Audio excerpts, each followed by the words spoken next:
Shalom saudara terkasih, sangat berbahagia dapat berjumpa dan bersekutu dengan Anda para pendengar. Kita dapat merenungkan isi hati Tuhan, berdoa dan memuji Tuhan bersama dalam Bread of Life audio saat ini. Mari kita siapkan hati kita untuk masuk dalam hadirat-Nya saat ini juga. Tuhan Yesus mengasihi Anda dan siap memberkati Anda. Aku datang dan ku bersujud di hadapan-Mu, ku rasakan indah hadirat-Mu.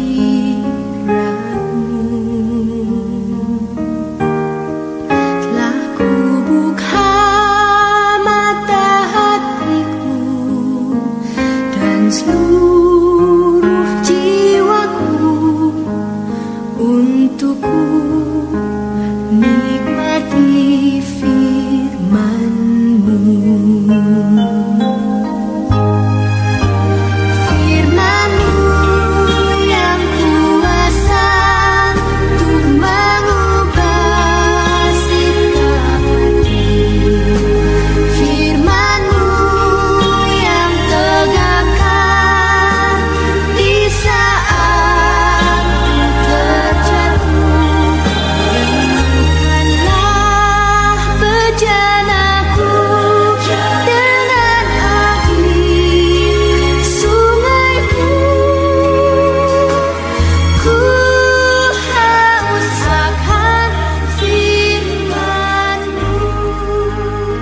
Dua Raja-Raja 4 ayat 9 berkatalah perempuan itu kepada suaminya, "Sesungguhnya aku sudah tahu bahwa orang yang selalu datang kepada kita itu adalah abdi Allah yang kudus."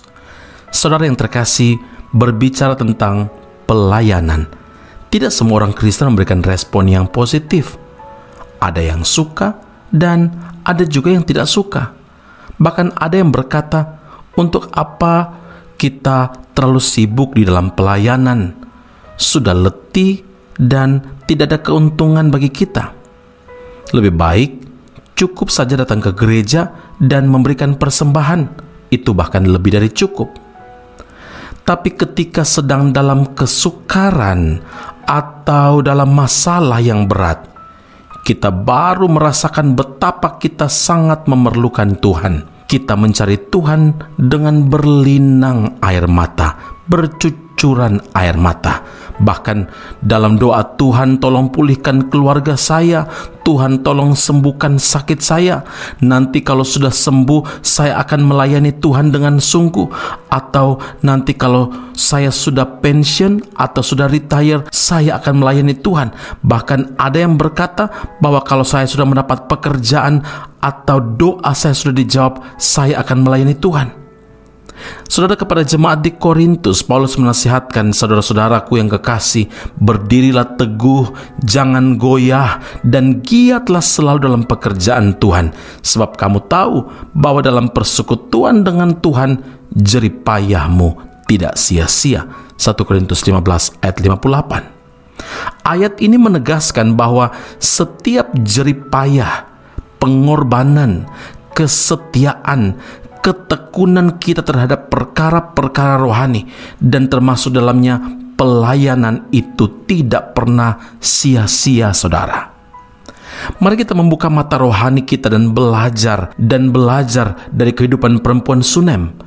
Dia mengalami mujizat dari Tuhan karena dia melayani, dia menghormati Nabi Allah, yaitu Elisa dengan baik. Bahkan 2 Raja-Raja 4 ayat 10 firman Tuhan berkata, "Baiklah kita membuat sebuah kamar atas yang kecil berdinding batu, dan baiklah kita menaruh di sana baginya sebuah tempat tidur, sebuah meja, sebuah kursi, dan sebuah kandil. Maka apabila ia datang kepada kita, ia boleh masuk ke sana."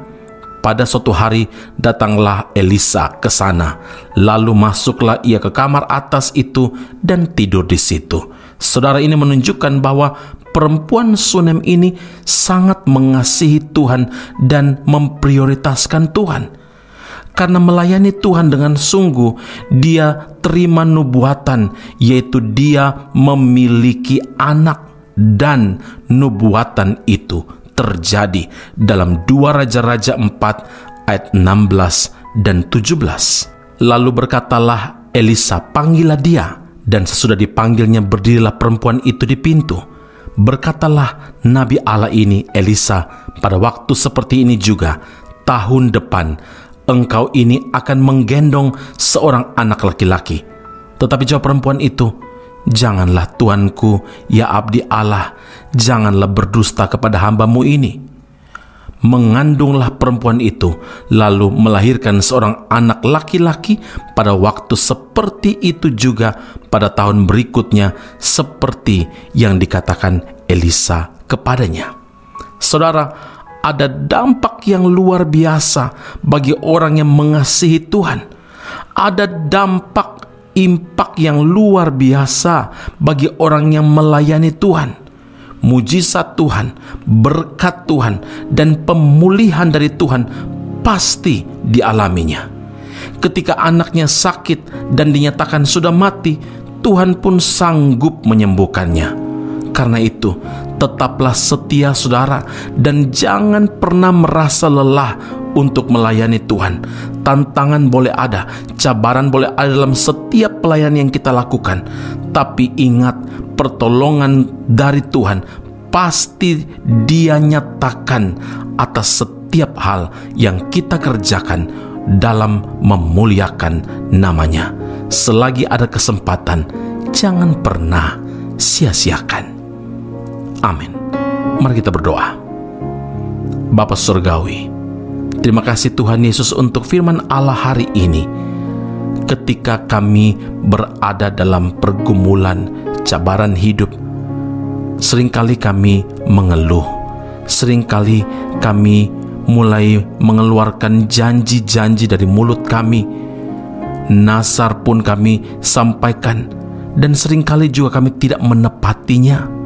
Ya Tuhan, ampuni kami kalau mungkin di antara kami ada yang sudah lama mundur dari pelayanan, tidak lagi melayani, atau bahkan ada yang melayani tapi tidak seperti awal atau kasih mula-mula dalam pelayanan.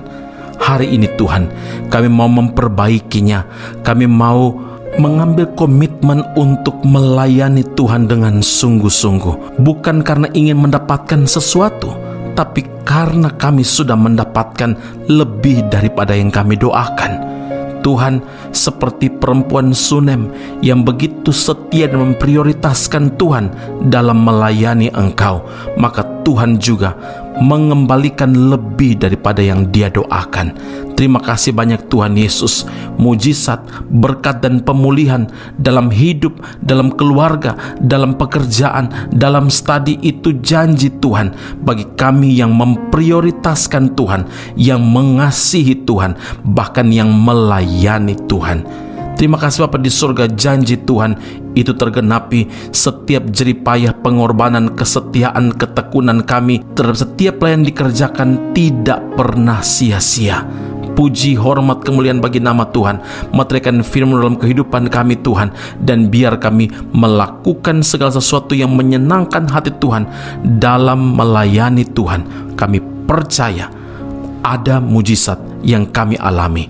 Kesempatan kami tidak mau sia-siakan, dan hari-hari di hadapan kami yakin ini adalah peluang, ini adalah kesempatan untuk melakukan yang terbaik untuk menyenangkan hati-Mu. Dalam nama Yesus Kristus kami berdoa dan mengucap syukur kepada Bapa di surga. Haleluya. Amin. Tuhan Yesus memberkati Anda. Sampai jumpa. Keep on growing and never give up. Hidup ini adalah kesempatan. Hidup ini untuk melayani Tuhan. Jangan sia-siakan waktu yang Tuhan beri. Hidup ini hanya sementara.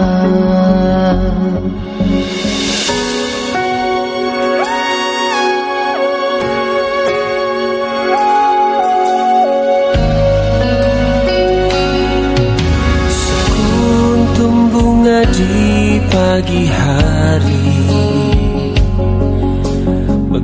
terindah harum di padang yang hijau.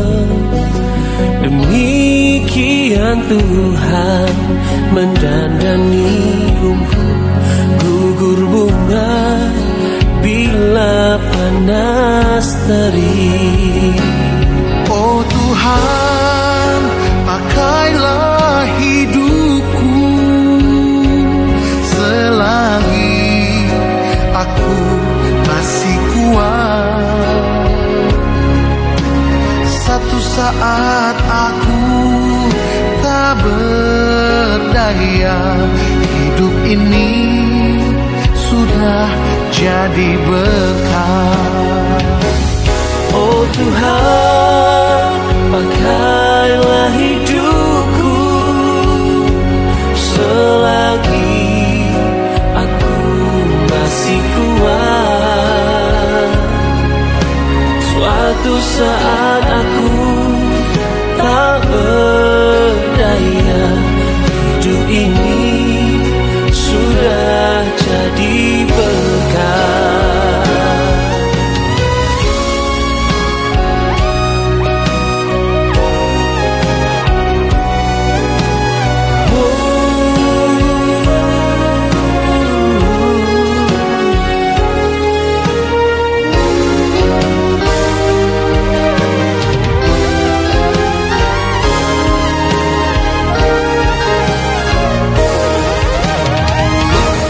Oh Tuhan, pakailah hidupku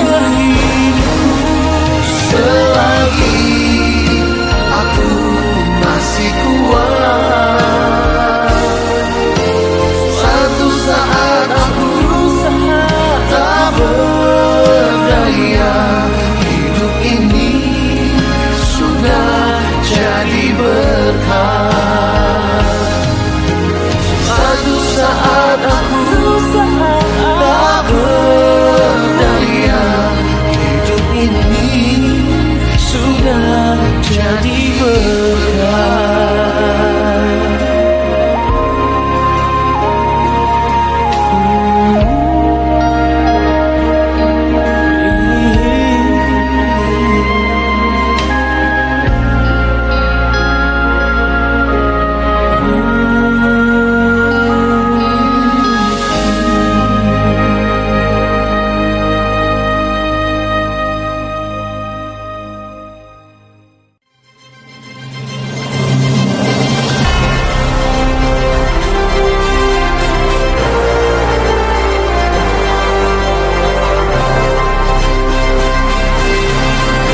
Esra Soru Bible Class Malaysia dan Indonesia segera dibuka untuk semester kedua.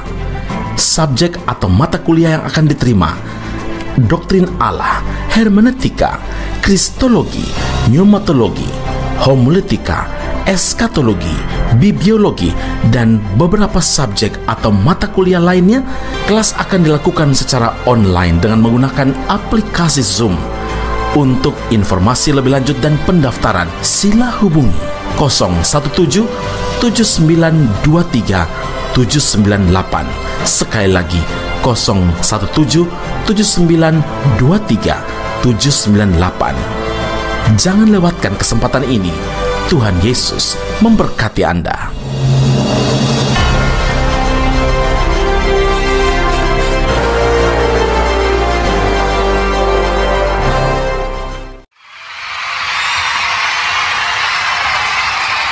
Kebaktian Paskah Kanak-kanak BM Daerah Kuching diselenggarakan pada 29 dan 30 Maret 2024.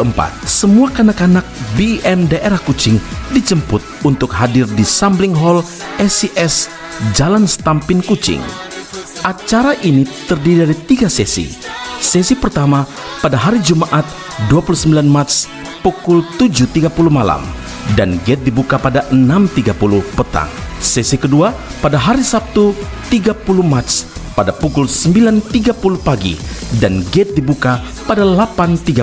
Sesi ketiga pada hari yang sama 30 Maret pukul 7.30 malam dan gate dibuka 6.30 petang.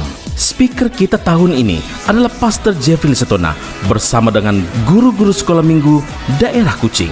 Berbagi games, craft tangan, pertandingan-pertandingan kumpulan dan single, bernyanyi dan bergerak menyembah Tuhan, dan storytelling akan kita nikmati bersama. Ingat tariknya 29 dan 30 Maret 2024. Kebaktian Pasca Kanak-kanak BM Daerah Kucing. Jumpa kalian di Sambling Hall SCS Jalan Stampin Kucing. Tuhan Yesus memberkati.